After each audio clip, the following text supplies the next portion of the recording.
Hello, everybody, and welcome to my top 10 heroes you should be pairing with Nerissa in the new Lucky Pick Invocation banner coming tomorrow in Watcher of Realms. This is a rate-up banner, a 20x banner on the new Esotericist legendary healer Nerissa. Any normal legendary hero in the game you choose. You have free reign. Fastidious. Fastidious. What do I mean by normal legendary hero? These are units that are not event exclusive, fusion exclusive, no limited heroes, no ancient exclusive heroes. So please, I want to get this out of the way now. I don't want to see any comments that say, where's Ardia? Where's Kagiri? Where's Diao Chan? They're not possible. They're not in this pool. Normal legendary heroes only. Let's get right into it. This is quite the banner. I've been talking about it a lot, but everyone keeps asking if I was going to make a ranking or a tier list. I figure a top 10 is nice and clean. So we've got my top 10 here. They're all filled out. I will unveil them now. But first, quickly, guys, if you like my stuff, please make sure you are subscribed to the channel. Yes, I'm covering other games nowadays, but my daily Watcher of Realms content is going nowhere. This game is my true love. What can I say? I'm addicted. It's been 2 years. Not going anywhere. Hit that subscribe button. Honorable mentions. I've got 14 honorable mentions, and these are coming in order of appearance in the gallery. So these are not ranked in any order. And even for my top 10, it all depends on your roster. You know, Aylin might be in the middle of my list, but if she is the one hero you are missing from being able to succeed in Abyss 1, then maybe she's number 1 or 2 on your list. It's that simple, right? So guys, let's quickly go through our honorable mentions now, heading down through the gallery in order. I'm going to be really fast, like 1 to 2 to 3 sentences for each one of these heroes. And even for our top 10, I'm going to try to keep this pretty quick because I want to make sure people can watch the whole thing before they go ahead and summon on the Nerissa Lucky Pick banner. You got to make sure to make the right choice for your account. So first up, we've got Magda. Magda is just phenomenal. She is a big DPS AoE hitter, and on top of that, her passive gives such a good boost to everyone around her. This penetration increase goes up to 15% with skill ups. The damage increase goes up to 20. It is a beautiful, beautiful thing.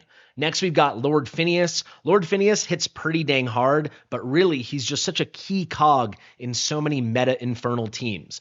So if you're running an Infernal squad as a main team for Guild Boss 1, Guild Boss 2, or Abyss 1 inside of Guild Boss 1, he might be a lot higher on your list. If you've got Soul Cadens, Lord Phineas should definitely be in your top 10. Maybe he should be the one you're adding. It's a good kit. It's bursty. He puts out burns once he gets a 1.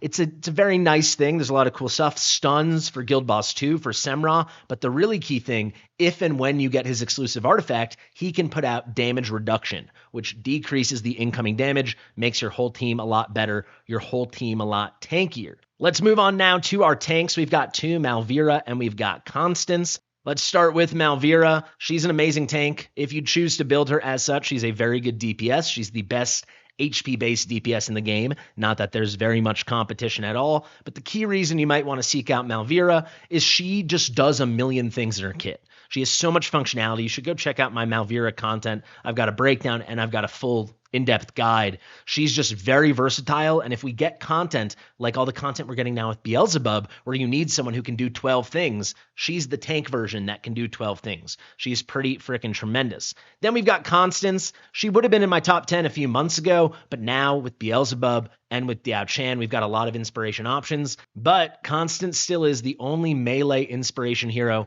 in this entire game. That makes her very valuable.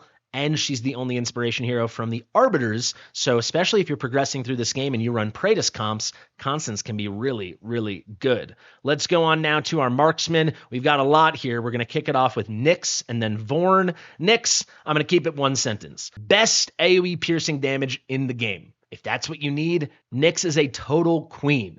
AoE piercing damage is not in the highest of demand. That's why she's not higher on the list, but she's just amazing. So if you need it, go get it.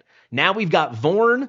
Vorn is such a key piece in the super meta poison comp. He does a lot of DPS himself. He does a lot of cool things, tons of poisons, but on top of that, he's got his special passive over here. Yes, we had the big Vorn debacle with the shield break buff and how it works with the A1 as well. That all being said, he's still pretty freaking good. We can actually just continue along because all three of these guys coming up are my honorable mentions as well. We got Lucius here. If you need a buff dispeller, he's amazing. He'll fit perfectly into Semra. But also, if you don't want to dispel, just never ult with him. Take full advantage of his demonic embrace. Deal crazy, crazy damage. He is so capable in Semra. He's amazing in Watcher comps. He's phenomenal for DPS in Abyss 1. Lucius, if you've got the team to build around him or fit him into, he is a superstar. Then we got Yuri. She's in two very good factions for her kit. She's just very capable. The DPS is very good. She's very versatile. The range is crazy. And then the key thing, she's completely goated for anti-air arena. So if you're a PvP person, you're going to want to get yourself a Yuri. Also, very likely Kagiri is coming soon. Yuri and Kagiri have a partner skill. So maybe you want to get his little girlfriend over here. Finally, we got Talon, the most ambidextrous, I know that means both your hands, but ambi-capable unit in the entire game. She can be a melee and she can be a platformer. The DPS is crazy. She's got very good dispel, which is just fantastic, and the whole thing works perfectly. She's in two very good factions as well. Talon is a total beast. Let's go on now to our mages. We should have three of them. Yes, we do. Comet, Boreas, and Beatrix. What is there to say about Comet? He hits hard. He is coded like a single target mage, but functionally, he's an AoE mage. And where some other units like Boreas, who we're about to talk about, rely on things like crowd control, he does not. So he is a superstar in Gear Dungeon 1. Speaking of Boreas, let's go to him now. Boreas at one point was the best character in the game. He is still pretty freaking crazy, especially with Gear Raid 1, Stage 22, 23, and 24 entering the game. I mean, the anti-heal, the damage, the crowd control, it's all there. Unfortunately, there's certain pieces of content in this game where you can't freeze enemy units, but when you can freeze, he is amazing. He's so good at stuff. He's even phenomenal in the new tower. Boreas is awesome. Let's go down to our final one, Beatrix, the biggest buff any unit has ever gotten in this game. Her range is endless during her ultimate. She hits very hard. She's got a lot of summons. She puts out slows that aren't the best slows in the world, but they do enable cultist boosts from the Lord. Beatrix is amazing, and her dual faction now in Esotericist just makes her that much more versatile. Finally, we have our healers. Only two remaining on the honorable mentions. We've got Sadie and then Artemis. Gear Raid 2, if you want to succeed, stage 22, 23, 24. There's almost no way to do it without Sadie. Yes, you can do it with other amazing healers and Carnelian, who is an amazing healer type, though she's more of a support. But the vast majority of people will not do it that way. 99.9% will use Sadie. She is the queen of that. It's specific, but if you need help there, she is the queen of Gear Raid 2 right now.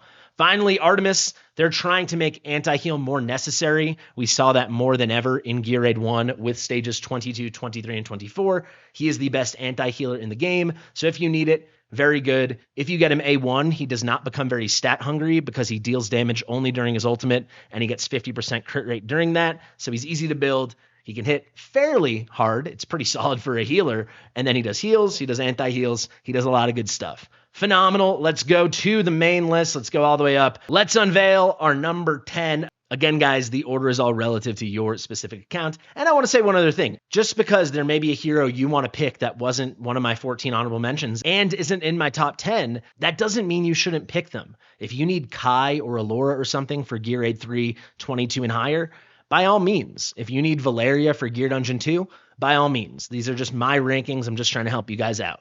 Number 10. We got Arrogance. I couldn't keep Arrogance off the list. Yes, if you have a very endgame account, at this point, Arrogance does not get much play in the endgame, but everything up until then, he is probably the best fighter in the game, certainly the best non-limited fighter. He's just completely versatile. He can do everything. He scales very, very well, and he's a beast. He's truly phenomenal. The anti-air damage, the AoE damage, the burst damage, the single target. Arrogance is still a total king in this game, except only up until a point, the very end game. And I mean something that will take you guys well over a year to reach, unless you spend tons of money. Arrogance will remain a super duper star. So for anyone with a younger account or going at a slower pace or just hasn't been playing for 2 years, Arrogance is an excellent choice if you need a very versatile fighter. At number 9 now, we are going to have Fasti. So this is an interesting choice, right? Fasti and Nerissa have overlap as the only non-faction gated AoE damage reduction units in the game. Say that 10 times fast. If you do not have Fasti, and obviously you don't have Nerissa, because she's just getting introduced with this banner, by picking Fasti, if you're just looking for someone with a big range and excellent AoE damage reduction, he's a really good choice because you're doubling your chances that you're going to hit one or the other. You're going to have about a 38% chance every legendary you hit that it's Nerissa or Fasti. So if you're in desperate need of AoE damage reduction, which frankly everyone in the game who doesn't have it is in desperate need of, Fasti's a pretty cool choice. I would really think about it for your specific account, but like if you just can't do Semra, if you just can't do Abyss, if you can't progress through the tower, please feel free to add Fasti and then have the opportunity to get at least one of them. I mean, that's a really good way to approach it. It might save you a bunch of summons. Let's go to number 8 now. We have got Twyla. Simply put, Twyla is the best non-Kagiri or Wukong with Awakenings DPS for bosses in the game. She hits like a truck, even at A0. As soon as you get her A1 for a lot of content, she's essentially max potential. And then once you get her A3, she's just completely and utterly cooking for tons of things. There's actually certain content where she's arguably better at only Awaken level 1 than fully Awaken level 3. Maybe you want to spam the ult faster, like PvP content, single target. You could make a pretty good argument. But all in all, Twyla is just phenomenal. No one competes with her until you get Kagiri or Wukong. And even then, those guys are going to need an A3 to really push ahead of her. She's amazing. Actually, there's one other new unit who's going to appear on this list, obviously. But when we're talking physical damage, she's the clear number 3 after our 2 limited fighter nightmare watcher boys. Let's go to number 7 now. We've got ourselves another healer. This is Aylin. Aylin is just doing that thing that happens in this game. She's the only unit that can do something. She just has the only real AoE healing in the game. Sure, Dolores technically does AoE healing. Sure, Sadie technically does AoE healing. They do no multipliers. Aylin has big multipliers. She has tons of healing. It's just a whole nother level. Then on top of that, with her passive over here, this one, the Lunar Heaven, when you fully skill this up, very early on into the battle, she's going to give an AoE 15% damage reduction. She is going to give a 15% damage reduction. This is a different buff. This is a normal damage reduction, not an AoE damage reduction. It's all incoming damage, so it's different than Fasti and Nerissa, which makes it stackable, which makes her very, very special. Combine that with her very special range. You can see here when she's promoted, unbelievable. That plus her having the best AoE heals in the game, and then the good reduction. She's a queen. You will need her for Abyss 1. For deep runs, you will need her, full stop, no further conversation. And she's just good in everything. I used her in like so many stages in the tower. She's fantastic. Number 6, I've got Silas / Virna. Now, what the heck does that mean? Why am I doing 2 heroes at 1 rating? Well, simply put, I'm saying if you have one, you can go for the other. You know, getting that bonded Silas is still completely goated. They keep trying to push Silas out of the meta, and then they add new stuff like Gear Raid 3, 22, 23, 24, like the tower. And all of a sudden it's like, oh, the Silas show, welcome back. So you need a bonded Silas. So if you don't have Silas, but you have Virna, you want to make it Silas. And if you have Silas, but you don't have Virna, that's the dream scenario, because not only are you going to get bonded Silas by pulling Virna, Virna just gets better and better and better with every new piece of content. She is unbelievably good for the endgame stages of Gear Raid 1. So I'm doing them as like a package deal. Our top 5 now, at number 5, we've got Hex. I think a lot of you probably saw that coming. He's just Hex, man. The damage is crazy. Some people will say, actually, you don't need him in the endgame. I guess technically you don't need him, but you could still use him everywhere, and almost everyone does. And getting up to that point, now that it has become a lot easier to get exclusive artifacts, once you get his exclusive Suture of Capris, and you can even get his exclusive weapon now, this guy is a whole nother level. He is the boss king, and he's so good in like all content. He's like okay in PvP. He falls off fairly quickly as you get to like the late game, but for PvE, you can use him everywhere. He is the best single target magic DPS in the game for a normal hero. You know, not counting someone like a Soul Cadence over here or something like that, or an Ingrid. But even still, he's better than Ingrid in certain content as a single target DPS. He's crazy. He is just crazy, crazy, crazy. He's Hex, baby. We got number 4. This is going to be Numera. I mentioned there was one other non-limited fighter that does crazy boss damage. That is Numera. I have her higher ranked here than Twyla because she isn't a nightmare unit, so that's pretty cool and unique. She's not physical DPS, because as good as Twyla is, you kind of have that covered eventually if you pick up Wukong and or Kagiri. And like I said, Kagiri's probably coming fairly soon. But the other thing is she's dealing true damage. I feel like that's very slept on, and that should scale very well as the game continues. And she has a phenomenal damage reduction. Phenomenal. This goes up to 30%, and it's effectively 100% uptime for boss content. Getting that on a hero you want to bring into a boss fight anyway is amazing. The closest thing we have to that is Phineas, but even still, Phineas is not on Numera's level of DPS, not at all. And then the other options are like Volca, who's really cool, but you'd rather bring Numera. Same story with Alistair. Same story with Init for all the content we have now. Numera is a queen. And then we've got our top three. So if we go to the top three here, who do you think it's going to be? You can already guess, I think, how this list is shaking out. At number 3, we have Hotsit. She's just still so OP and so freaking unique. Some people might push back on this. I think obviously those people are wrong. Where you put her on the list doesn't matter. But the reason I have her so high is because she's so good. She's still a triple S non-Lord unit.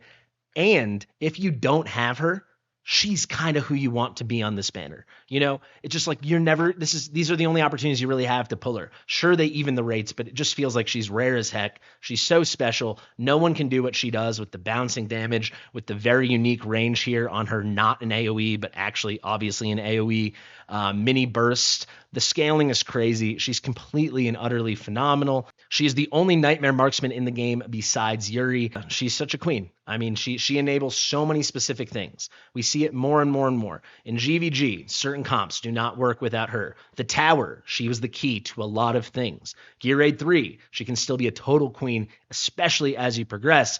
And then most of all, Gear Dungeon 2. Yes, a couple other comps exist, but the best comp, the easiest comp by a mile is Hotsit. Hotsit is Hotsit. She is the best. Number 2, my guy, the guy I love to glaze. We got Beelzebub. He's amazing. He lived up to all the hype I made about him. So eat my goddamn shorts, everyone that said I was full of it. Beelzebub has such a unique kit. He was amazing on launch, but we knew if they added content where you needed all these different things in one guy, he would be a superstar, and they added that content. What more is there to say? Getting inspiration in a 5x3 range is ridiculous to begin with. Combine that with vulnerabilities, with crowd control, with true damage with his artifact, with boosting the speed, reducing the attack intervals of allied summons. The list goes on and on and on. Beelzebub is amazing. He's cheap as dirt. I mean, he is a super duper duper star hero. There's only one unit in the game, I think, that is more worthy of pairing with Nerissa if you don't have him. And it is still the best normal legendary hero in the entire game, Elwyn. There's a theme here, right? Elwyn does a million things. She does a bunch of those the best, better than anyone in the game. She's fairly irreplaceable. I could go through every skill, but the whole thing comes down to this. Nature's favor. Raid Regen is the name of the game. We want to be ulting as much as possible. As long as Elwyn is deployed and you make the effort to max out this skill, which you should because it's the best skill in the game, you are going to get 1% rage every single second for every single ally anywhere on the map, anywhere on the field. Combine that with the bursty heals, with the AoE heals, with the cleansing, with the movable wood elf, with the multi-target on the basic. It goes on and on and on and on. Elwyn remains the queen of the normal legendaries. And that's my list, baby. Thank you so much for watching. I've been Fastidious. You can tell I had a lot of fun with this video. I have not made a list like this in a while, and I used to do it all the time. Does that mean I'm going to make a bunch of lists for the anniversary? Yes, it does. Look forward to it, guys. Thank you for watching. I'll see you real soon. Share with your mother. Goodbye.